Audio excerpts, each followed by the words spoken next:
উম্মে সালামা রাদিয়াল্লাহু তাআলা আনহা ওনার প্রাণ প্রিয় স্বামী আবু সালামার ইন্তেকালের পরে চোখের পানি ছাড়ে আর পড়ে ইন্না লিল্লাহি ওয়া ইন্না ইলাইহি রাজিউন আল্লাহুম্মা আজুরনি ফি মুসিবাতি ওয়াখলুফনি খায়রাম মিনহা।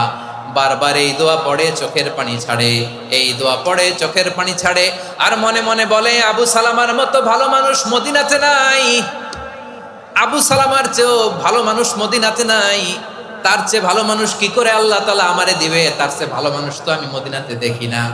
চোখের পানি দিয়ে বুক ভাষায় আর নবীর হাদিসের উপর আমল করে পড়ে ইন্না লিল্লাহি ওয়া ইন্না ইলাইহি রাজিউন, ইন্না লিল্লাহি ওয়া ইন্না ইলাইহি রাজিউন।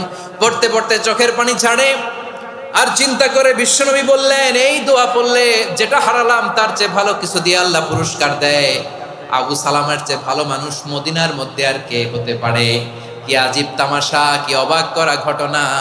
কিছুদিন পরে দেখা গেল সাইয়্যিদুল মুরসালিন রাহমাতাল লিল আলামিন স্বয়ং বিশ্ব নবী উম্মে সালামাকে বিয়ের প্রস্তাব পাঠিয়েছে।